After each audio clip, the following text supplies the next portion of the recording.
Greetings from a fishing village on the Atlantic coast. You've tuned in to Podcast Portwenn, celebrating the world of Doc Martin unofficially.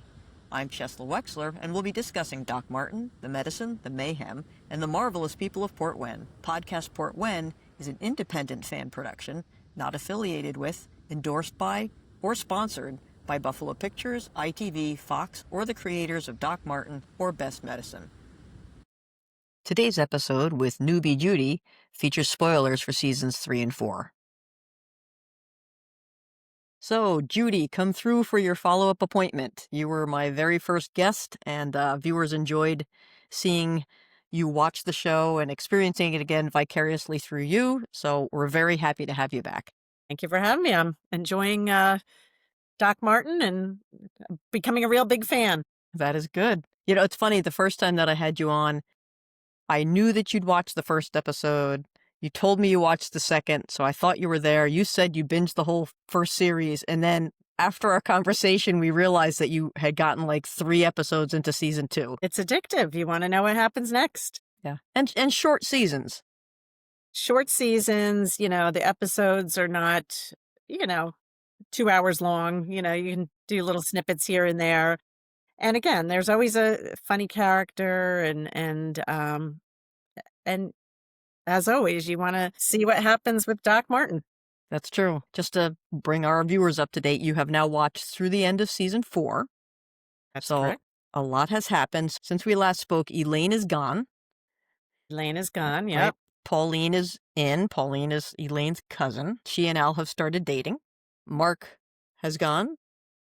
I was kind of sad to see him leave. I thought he was a cute character, and I guess I wasn't expecting that to be the end of him. Yeah, I was disappointed when I saw that too.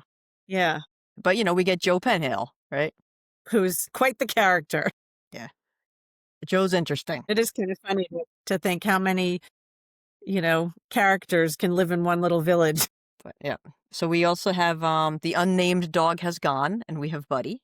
Yes, the unnamed dog. I was sad to see him go too, because he reminds me of my dog. And when he was no longer on the scene, I assumed that, what had happened. Yes, yes. And it happened in real life, I believe. Yeah, yeah, very sad. Well. So we have Edith Montgomery joins us. Clive Tishel joins us, right? Bert gives up plumbing and opens up a restaurant.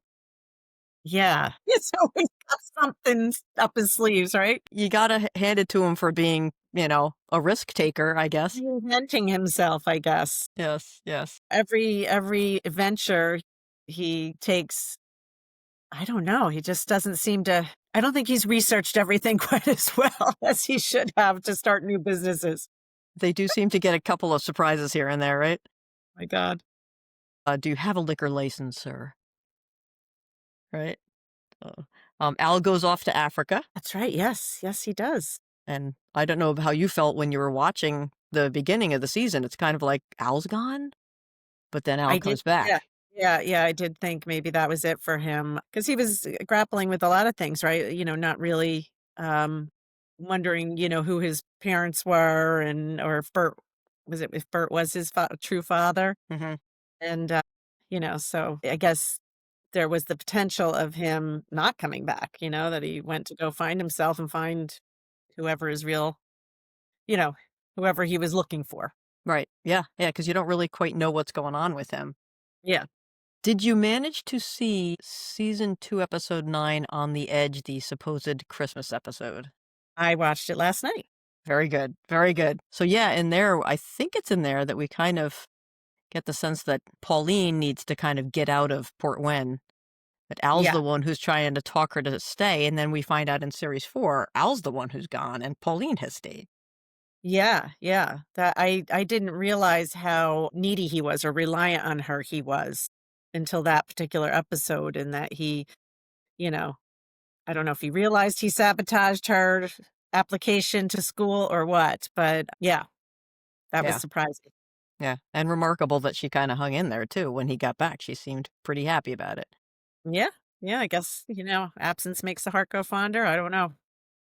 Although she's a bit of a wandering She has a little bit of a wandering eye. I'm trying to think of the character that came and, was very flirtatious with her, and she was very flirtatious with him, and, I can't think of who it was. I think it's Joe Penhale's brother, the Oh, forging that's it. par Yes, Yes, yeah. yeah. I don't know if you noticed in the credits, but, that's actually, um, the actor's Real brother in real brother? life. Yeah, I'm not surprised because they definitely look alike. yeah, the Yeah, I was thinking Marquezes. notice in the credits, but I was thinking, wow, the casting was either on with that one. And it's funny 'cause part of the dialogue is Joe goes up to his brother, or I think is it Sam? And to Pauline, like, "Can you see the resemblance?" And she's like, "No." No, that's funny. But it's there. I was glad that you saw On the Edge. That's one of my favorite episodes, and it does give you some pretty important context about Terry Glasson. Yeah, yeah. Yeah. I'm not sure that I understood Louisa's kind of upbringing that well. That her, to understand that her father was kind of an outcast in town and, troublemaker, and her mother was out of the picture. I didn't really understand that about her background until that episode. It is kind of good to know that her mother left and her father was this basically a criminal, and she had been blind to the fact that he had actually done what he was accused of doing. Yeah, and the whole village, turned against him. Luckily, they didn't really turn against her. They probably felt sorry for her, Probably, yeah. but they adore her in the village. Yeah, So, yeah. She's really a village shining light. yeah. Yeah, The, she is. I But I'm so glad that you pointed that out to me because I do watch it on Pluto, and I would have never known that there was a season 2, episode 9. Yeah, yeah. And isn't it a great episode? Yeah, it's good. It's crazy, but it's good. Yeah. I think Chris O'Dowd just crushes it. Chris O'Dowd was fantastic. Yeah. Was fantastic. At first, I was like, "Wait a minute, wasn't that guy in another show a movie?" And he played a great schizophrenic. Yes, yes. And just the kidding, is that a prescription for the ones without the trackers? And Martin's just like, Yeah. yes. Like, I didn't even catch that the first time through, and I'm like, trackers? Do they really come with trackers? And it's like, no, he's being either serious or teasing, Yeah. and Martin is just rolling with it. He rolled right with it, which was great. So I'm glad you saw that because it's, kind of allows us to talk about, Terry Glasson and the fact that he stole money from the lifeboats. And if I have my facts correct, in England, at least in some places, it's basically a volunteer service, and it's run Okay. through charitable contributions. Now, is that something that Pauline tried to get into earlier on? Yeah, that was the cruise. Yes, I guess she did make it on, but she did. yeah. She did. Yeah, yeah. But yeah, to steal the lifeboat money is like stealing from kids. It's a big Yeah. offense. Yeah. Yeah. Okay, so who else Yeah. do we see? We see Chris Parsons. Chris Parsons comes back. He's Martin's boss, Okay. Yep. and so he's gonna try and help him find a surgical position. We see Dr. Milligan, who's the therapist who tries to help Martin get over his blood phobia. We see success there, right? Yeah.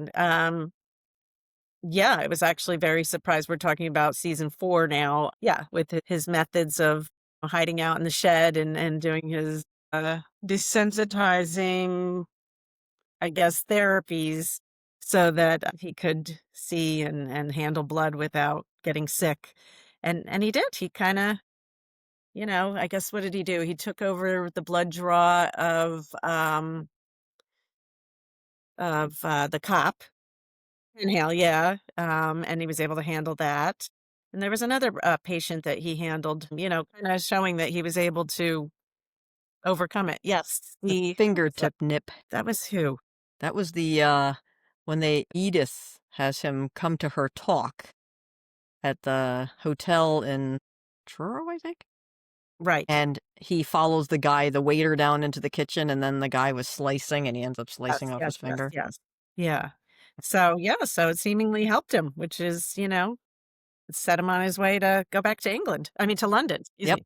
Yep, yep. So, yeah, so those are kind of like, getting people up to date as to where you are. So tell me what you've thought so far. Let's look a little bit at series 3.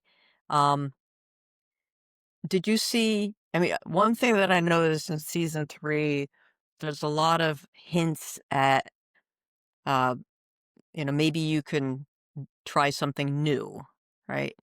Then you get Holly Bears a Prickle, which I think is the 5th episode, when her friend comes to town and they go to the show and she is just done with him. Yes. He's unbelievable. He always like gets in his own way, puts his foot in his mouth, just when you think everything's going perfectly well, he just opens his mouth. Yeah. Yeah. Chris and I were screaming at the television. Don't say that, you idiot. Right. Yeah. Yeah. You know, it does make you think, is he like on the spectrum a little bit? Because he seems to have very poor social skills. They certainly tease that idea, right? When they have a date. I guess it was a date that was earlier than the concert, when Louisa tries to cook dinner for Martin, Oh, yeah. Okay. and the next door neighbors have just moved in, and And then they crash kind of the dinner, sort of. Yeah. yeah, yeah. But you see a couple of good hints in there with, from a parenting perspective, both Louisa and Martin think that the Oakwoods are horrible parents and need to take their son in line, right? Being a parent myself, I would have to agree. Yes, yes, yes. And also Martin, I guess, Louisa says something about, like some people shouldn't be parents or something like that. And Martin just says, "You'd make a lovely mother." Yeah. And then he Yeah. realizes that wasn't just a thought and it came out of his mouth. Yeah. Yeah. And that's another thing he does too. He sometimes says things that are so tender and so kind of unexpected, right?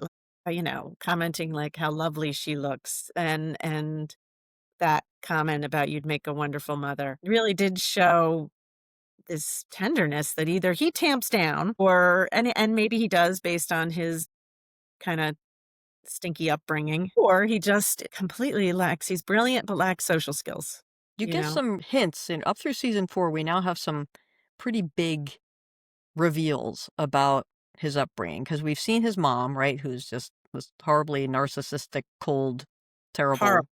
woman. And you get a couple of comments. Remember Delph, the young lady she might have been taking her mother's weight loss drugs, but then her mother gives her Ritalin and she's riding on the top of Yes. cars. He's trying to tell Delph's mom, some children are just naughty, Mhm. right? Mhm. And then he says something like, my father would slap me with his belt or a table tennis bat or both. Mm. And you're like, wow, you know? And then when Auntie Joan locks Theo Wen up in the chicken In that coop, coop, oh my goodness. he makes he makes a comment about that might be a bit over the top, kind of, but then he says something like, "I was locked up under the cupboard countless times when I was growing up, and it didn't affect me." You are picking up on all these things. I feel like I have to watch everything again, you know? But what did you think of Auntie Joan? I mean, she had just had it at that point, and so much was going wrong in her life. Yeah, I actually it surprised me that she got so frustrated and that she would lock the boy in the chicken coop. It really surprised me. I didn't She seems like this loving force in Doc Martin's life, and yeah, it surprised me. But I guess stress and pressure can make people do things that they wouldn't typically do. Yeah, and if I think back on that episode, was that when she was really strapped for cash? I don't think that one. I want to say the one after is when she decided she was going to start doing a bed and breakfast. Okay. And that, I mean, maybe you learn that she's struggling a bit and that the tours, she was hoping maybe, I think she even kind of hinted to Louisa, like maybe she'd Yeah. get a little payment. And Louisa was like, we're school. We don't have the money to do that. So I guess maybe it hinted that she was struggling. And I'm not sure why, because I guess she would sell her produce, correct? Did I can't recall if it mentioned what had happened or did something happen that gave her an economic you know, such a tough economic downturn. I know she was afraid of losing the farm and Martin um, sold his flat to cover the cost. Right. So I guess maybe it just was an ongoing thing that just kind of got out of control. Yeah, and I'm not sure if they were making a comment on agriculture in England and farms and stuff in England, but I I do know that it's very difficult to get a farm to be productive and to pay for itself. So I got the sense that she was really living hand to mouth, because even after she wasn't paying anything for the property other than her taxes, right? So when Martin helped her out, all he saved her from was losing it to Christopher, Right. right? And Right, so yes. was she making the bills all that time? Not clear, because when Martin starts asking her about, I think she didn't have car insurance. She had hit Mrs. McLean's car. Car insurance lapse, yes. And so Martin's like, you have no money. And she had multiple loans from the bank already. So it had been struggling apparently for years, and it was really starting to pile up, is the sense I got. So Yeah. she, at that day when Theo went, who, granted would He step was, on anybody's last nerve, right? yes, he pushed a lot of buttons. Did you ever see the original movie, The Omen, way, way back, Gregory Peck? I don't think I did. Okay, because the little kid in there reminds me so much of Damien, who is the Antichrist, right, in The Omen. And there's a scene where he looks over his shoulder at, I think he notices the chicken coops. Like, that's where he actually sees something, and he just looks like, and he reminded me so much of Damien that I was wondering whether that was intentional. You never know what these guys do with the writing and the directing, Or no, I mean, I just think, they wanted to portray him as a devilish, kid who's looks for trouble. So overall impression so far, pick an episode, pick part of the series. What are you thinking about the people? So one of the things I was thinking of is the series, reminds me a little bit of Shrek. Where, Martin's kind of this lovable ogre who, just wants to be left alone, and yet he's got this soft side, and, you know, all the townspeople don't seem to leave him alone. And, there's the fairy tale aspect where you want him to live happily ever after with the princess, in the Shrek story he does. This is obviously a more of a cat and mouse kind of thing. And at the end of season 3, you see they're, uh, that they end up not going through with getting married.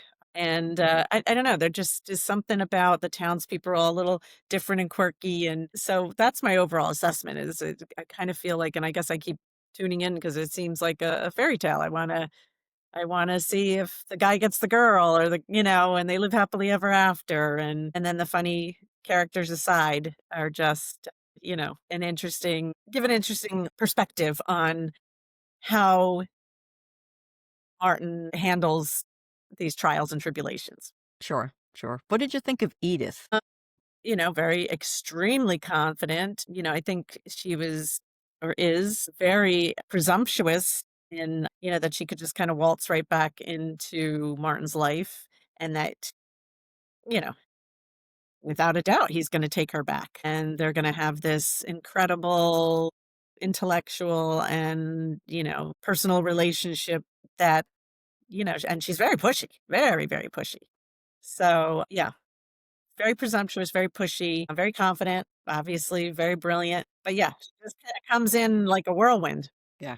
I saw her as sort of like the female equivalent of Martin. I mean, she's rude. She She's doesn't r drink. She knows her stuff and just assumes she knows everything. She even gets the diagnosis wrong on that patient. Yes, yeah. She doesn't care what other people think. Yeah, they're probably too much alike.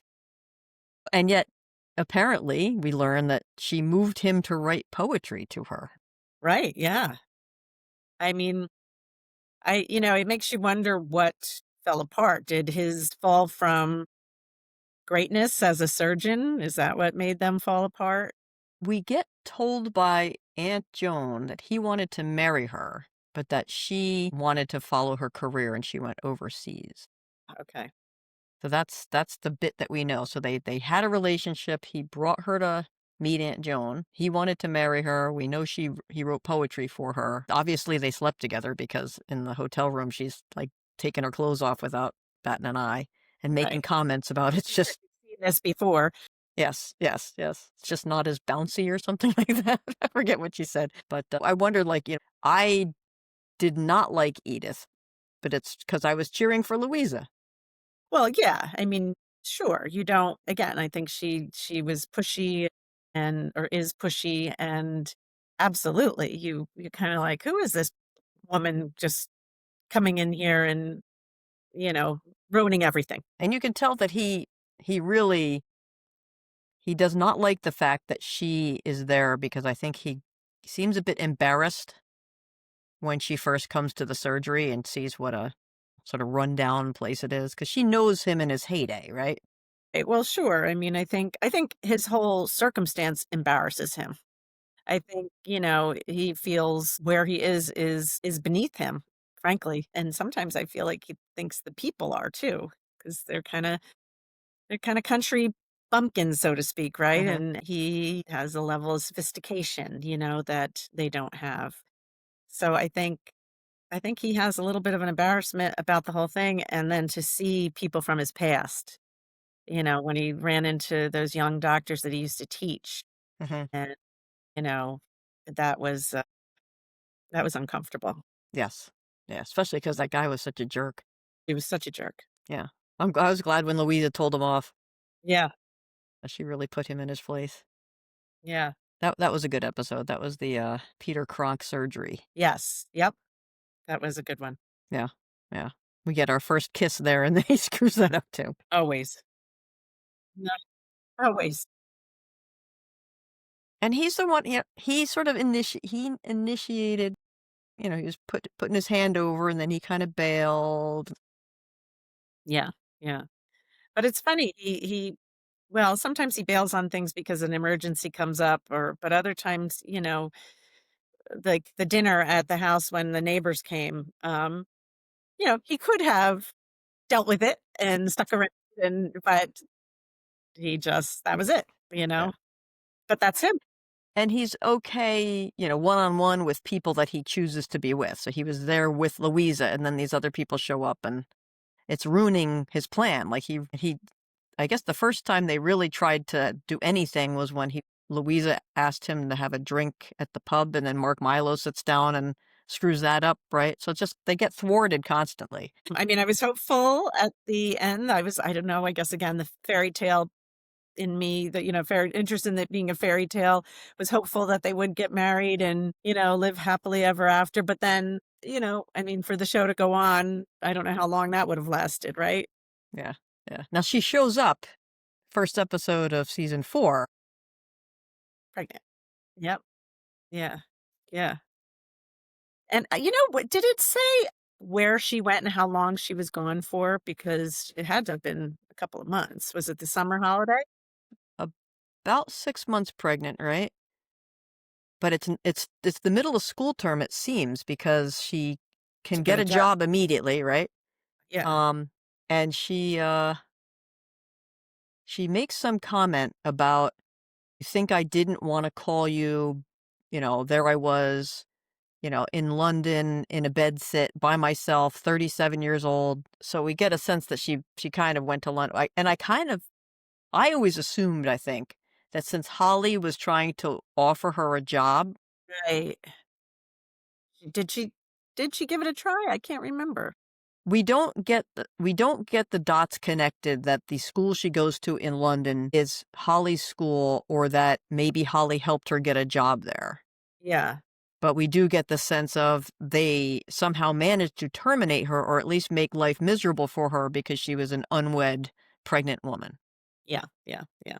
which, you know, even the bizarre headmaster was sort of trying to, not even offer her the job in Portwenn. Well, I mean, Martin himself didn't want her working. Didn't think she should do it Mm-mm. once he found out it was his baby. So, or in general, I was very surprised how he made pregnancy sound like such an affliction, Yeah, yep. and how she kept having to say, I don't have a disease. That's right. "I'm not ill, Martin, I'm pregnant." Yeah, that Yeah, surprised me, from being a medical professional that he acted that way, and maybe it was just because he was being overprotective because it was his baby. could be. I'm trying to think if we don't see many other pregnant women that he's trying to micromanage. Like, he doesn't even Isabel, right? At the failed wedding, she's the bridesmaid. Mhm. She's like 35 weeks pregnant or something. He doesn't say, like, why did you travel all the way down here? It was unsafe, right? Right, It's just, surely you've noticed you're pregnant or right. something rude like that. Yeah, I don't know. I thought it was interesting some of the comments that were made about healthcare. And, Louise is saying that, she had to wait to get an appointment for a scan because, and then the one person said, well, you could get in early sooner if you go private. She's like, but who can afford that? And Hmm. I thought that was kind of a little comment about the healthcare system. Yeah. Yeah. I mean, it's certainly, it has been a pride and joy of England to have the national health system. I've read a little bit about just, current funding issues and service issues and things like that going on. I know COVID really stressed it. You will get better care if you pay for private care, Yeah, but not well, everybody can pay for private care. And, the good news is if you don't have money to pay for private care, you've got care. you've got care. Exactly. And you've got Doc Martin, Right. Right. right? So, Yeah. Um, you wonder how many villages like theirs have because he really is able to do a lot of things. yeah, yeah, he's got a lot of skills. Yeah, he really does. And I mean, thank God, because it sounds like Truro. I don't know, geographically how far it is away from Port Wen or Port Isaac, Yeah, but I think it's over an hour away. yeah, But Wadebridge, I think, is where the next GP in the show is. Wadebridge isn't as far as Truro. Truro's kind of like the closest major hospital. major hospital. Yeah, Now, there's one with Mrs. McLynn, who's her husband's telling her where to drive the car. She's got she's macular degeneration, and he talks about, the injections to the eye. And I just find it, I don't know whether this is true or not, but certainly my mother had those injections to her eyes, and you didn't go to your GP for them. I thought the same thing because I know someone else's whose mother had to have that done, and I didn't think a GP did it, but Yeah. maybe in, places like that, the GP has to really have a general expertise on everything. Yeah. But it always cracks me up, every episode, you're like, "What now? What kind of ailment could there possibly be?" And there's always, like, the guy with the hairball. Well, that's so Now, interestingly, his name was Ted, and he was staying with Auntie Joan, right? And yes, later on, they ask how Mr. Nugent is doing. that's who that is? So that's Ted Nugent. Yep. Yes, yes. And then, and this one really requires somebody to tell you, but there's a man who calls up for an appointment, and his name is Dan Gleebles. Okay. But if you glue it all together, it's basically dangly balls. Jiggly balls? So you Great. start paying attention to the names and you realize, oh my, they've started having a good time here. Well, that's funny, I'm gonna definitely pay more attention to that. Okay. Did they start from season 1? I don't think they really were doing it up until Ted Nugent. Okay, If okay. somebody's watching this podcast and knows of an earlier one, let me know. But I kind of think Ted Nugent was the first one.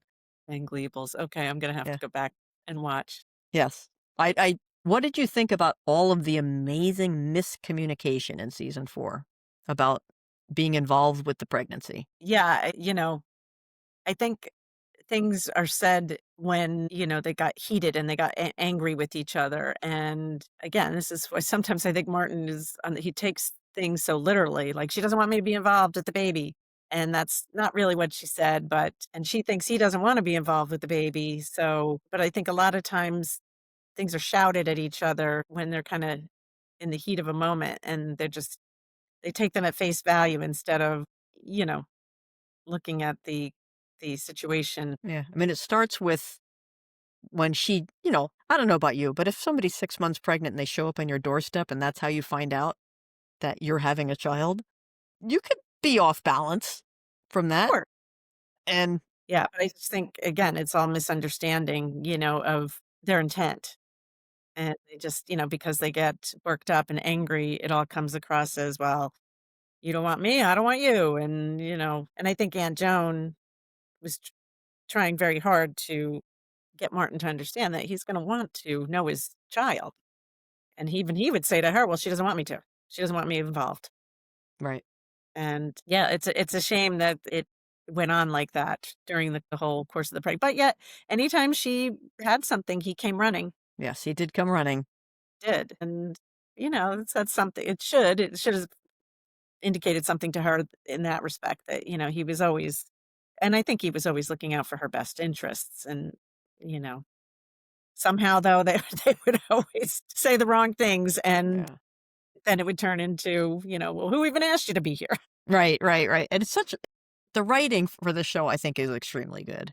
Yeah, Just how they yeah, manage to it's interleave meanings and stuff. I think they get the dynamic between 2 people who are, connected in this way that they didn't expect to be connected, kinda, uh Yeah, I mean, they basically were like, you know, see you around at the end of season 3. yeah, and now, there's no ifs, ands, or buts. They're always going to be connected. That's right. I mean, whether, he can leave checks and be in London, but there's always gonna be some responsibility. Yeah, and I think that, he would never ever just shirk his responsibility completely. Like, I think he made it clear that he was gonna help her financially anyway. Yeah. I mean, he kind of insisted. She just kept saying, like, "I don't wanna even talk about it," and he's like, "I've estimated costs. I've given you checks, and, Yeah, yeah, you should make sure it's okay. Like, don't just take it from my standpoint." yeah, yeah, and I think she just kept because I think she really truly thought with him saying he was leaving and going to London that then she thought he just didn't want anything to do with it, so it was just all you know, a series of tragic events. Yeah. And yet that was basically she left, right? She's gone. She's not in communication with him. So he's left in the village where the only thing really keeping him in the village was her. And so now he sets this stuff in motion. Pardon? And his phobia, his blood phobia. Yeah. But I mean, he could potentially go be a GP somewhere that's not out in Outer Mongolia. Yeah. Although it is a beautiful place. And Aunt Joan is there. Yeah, and his family's there, right. But Really. he clearly seems to start working on the phobia. Yep. And he's been trying. And when Edith comes, you really get the sense of she dangles in front of him sort of this love of a former life. Mhm, yeah. And he starts really, it's almost like he's been working up to getting over the phobia, to maybe getting back to surgery, and then she comes and casts a big spotlight on how far he's fallen, and it's almost like she threw down the gauntlet and now, darn it, he's going to get better. He even goes to a therapist, Yeah. which is A amazing. therapist that she lined up for him, Mhm. Who so doesn't give up on him? I mean, in the sense that he walks out of the it's inconvenient, right? I'm a surgeon, it's inconvenient. And he leaves because he thinks it's all claptrap, but this guy follows up with his CD and has him do his desensitization things. yeah, and so again, you can see where he thinks it's completely over with Mhm. Louise and that she really doesn't want him involved. And she thinks that he's moving off to London because he doesn't want to be involved. And it's just a back and forth that's, I never said that, or you're the one going off, or you didn't, so it just gets spiraling out of control a little bit. Yeah. What about Mrs. Tishel? She starts playing a little bit more of a role, and then Clive comes back, and you really get a sense that, I mean, she's devastated in season 3 when Martin and Louise are getting married. Remember, she's got her head on the countertop. Well, which is so funny because I really wasn't even sure that there was a Mr. Tishel. Because of the way she was so enamored and, seemingly interested in Martin. And then when Mr. Tisha comes around, she clearly really is annoyed by him. Although I think if I had a husband who yelled all the time really loudly because he couldn't hear anything, I would be annoyed too. Yes, yes. Uh, You think I but mean, I was she's really surprised that there was a Mr. Tishel the way she was fawning over Martin and, getting so. upset that he was getting married, and it surprised me. Yeah. Well, when you think about her in the village, she's probably one of the better educated people Mhm. Yeah, because, she's been to pharmacy school. I have no idea what the requirements are for a pharmacist there, but they're pretty stringent over here. So she's married to Clive, works on who the fishing boats, right? he works on the rigs. Rigs, So okay. he's on the oil rig. So he's gone for months at a time. He doesn't seem like a sophisticated, educated guy per se. And so I've always thought, well, Mrs. Tischel's drawn to the educated guy. Possibly, yeah, yeah. I mean, I thought Clive was, though, gaga over her, Yeah. Yeah. which He's just, was just, he thinks she's the greatest thing. yeah. It's sweet. It's sweet how much Clive loves her. It really is sweet. Yeah. And you figure he's been on the rigs for a long time too. So there's things he's looking forward to. Yeah, that she's, like, rolling her eyes about. He's like, Yeah, exactly. man. All right. So, if you were watching this in England in real time as it came out or in the US, so you're now 6 years of calendar time into this Okay. show. I've always wondered, like, what would it have been like to have to wait? Because not only do we not even know, like, we know that there's another season coming, but when it was first coming out on ITV in England, it's just like any series here. If it's not a hit, if the ratings aren't good, they're going to just say that's the end of it. It's canceled. Yeah, So there would be a time period where they don't know what the ratings are, and that could have been the end. So, I mean, but season 1 was Peter Cronk's surgery. 2 was the drinking scene with the slap. 3 was the wedding that never happened. and yep. And now we've got the baby. We've got Angle, sort of this love triangle-y thing with Edith, yeah. right? I don't know, So, his face when he looked at that baby, it was, again, I'll bring up another cartoon. It's kinda like when the Grinch's heart grew 3 sizes a day. that is exactly that is the image I have. Yeah, yeah, yeah. So I don't know. I don't know if he's gonna go to London. I don't know. I don't know. That look on his face. Well, and of course, then they smooched, so Yeah. So he's I don't. given up the Portwenn job. He has, yeah, there's a new doctor coming, New doctor coming. He's got the London job. He has a son. and he and Kiss. Now, whether they'll say that was just a heat of the moment kind of thing and it meant nothing, I don't know. Or is it going to rekindle this relationship? And yeah, is Edith gonna back down? Is Edith gonna still try to put a wedge between the whole lovely little family? I don't know. What are you kind of hoping for? Well, I mean, again, I'm hoping for the happily ever after, but I feel like, if I were a writer, I would have to have some sort of conflict, right? So I hope that he has a career maybe in London and comes and stays with Aunt Joan every weekend and is there with the baby. I don't know that I think there's probably going to be a dynamic where he and Louisa just co-parent, but not have a romantic relationship. Okay. That's what I'm thinking. Okay. Yeah, I'm not giving anything away. I hate spoilers. I don't know. Unless, gosh, I don't know. Maybe he'll move in with Aunt Joan permanently, but then where's he going to work? Maybe he won't go as far as London. He'll only go to Truro. That would be easier. An option. She could go to London. She could go to London. Yeah, yeah. But you're not leaving Portwenn. You're not leaving those people. You're not leaving. I mean, that cast of characters is just, they're too funny. Do you have any favorites? I really love Aunt Joan. I think she's wonderful. Any favorites? Let's see. I like Al. I think Al's cute. I think Al has a crazy father. Yes. And It's like Al's the responsible one in the family? no, Bert is I don't know. He just seems like a Keystone Cop with everything he does. Let's see. Who else do I like? I mean, I like Pauline. Who am I missing? Mrs. Tischel. Yeah, Trying she's to all think. right. Yeah. Who else is going The on? police officer Penhale. Is that his name? Penhale? Yeah, Joe Penhill. Yep. Penhale. Yeah. Yeah, I think I like Pauline and I like Al. They're kinda I'd like to see them have some success. Bert, makes me nuts. Yeah. Bert always made me nuts. Yeah. And I guess I feel like Mrs. Tishel isn't significant enough Okay. to have much of an impact on me. Yeah. Yeah. I How about you? Who well, are you know you? I'm a Mark fan, so I did love Mark, but if you were to tell me Mark was coming back, that would be I'm not saying a thing. not saying a word. Joe cracks me up because whereas Mark struck me as, um, it's naive.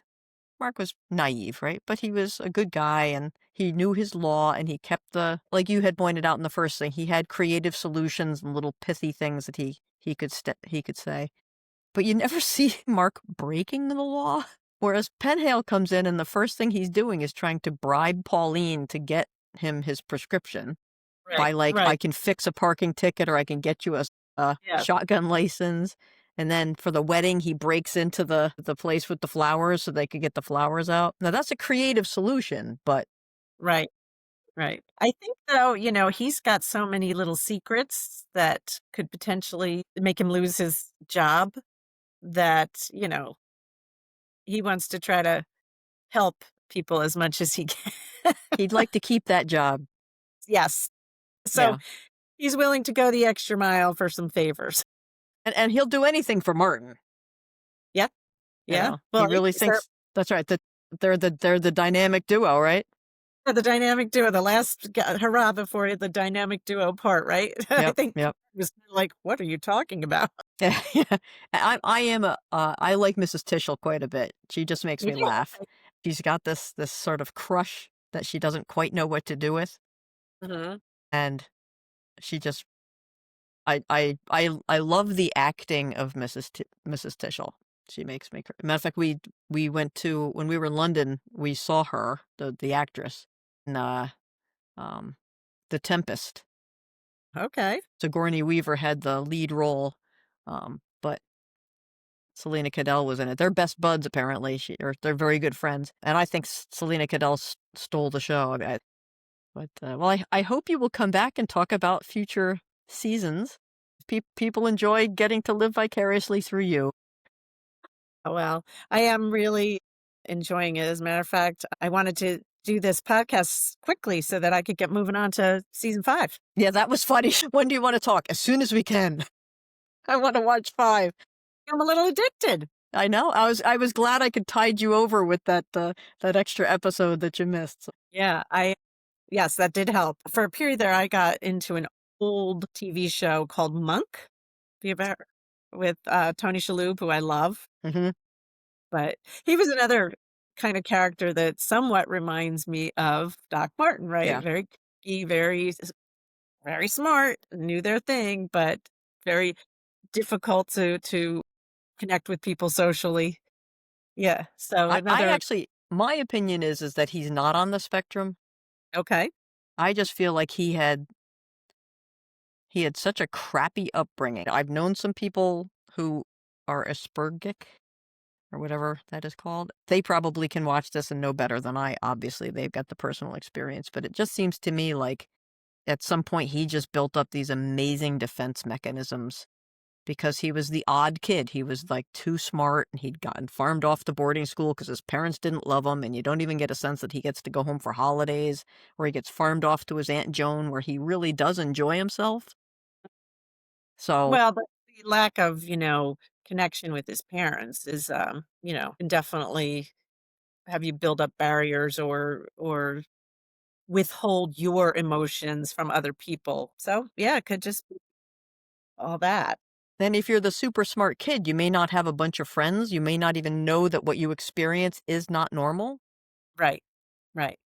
And then I do think, he also carries a bit of a chip on his shoulder from his downfall. Having to then go to this kind of unsophisticated place and kind of talks to people the way he talks to the dogs. Get out. Not you. Yeah, yeah. So I don't know. Maybe it's a little both. Well, that's good. I hope, however it ends, I don't know. I hope that it's not just that they kind of stopped filming and didn't renew. I hope there is a nice wrap up, but I will we'll reassure see. you on that one. This is a spoiler I won't make you have to live through. It is wrapped by choice. Okay, good. Okay. Yes. That'll Yes. be It nice. never got canceled. It was one of the highest rated shows that they had. Okay. That's good. That's good to know. Yeah. Yeah. I know. I feel a sense of relief. Isn't that funny? That's great. Well, thank you so much. I'm grateful for your time again. I'm very pleased that you like this show. I don't feel like I'm torturing you by making you watch it. So that is good. Yeah. These cold nights, I'm binging and quite happy to do it. Excellent. Very good. All right. Thanks again, and we will definitely have you back. All right. Thanks. Take care. Bye-bye.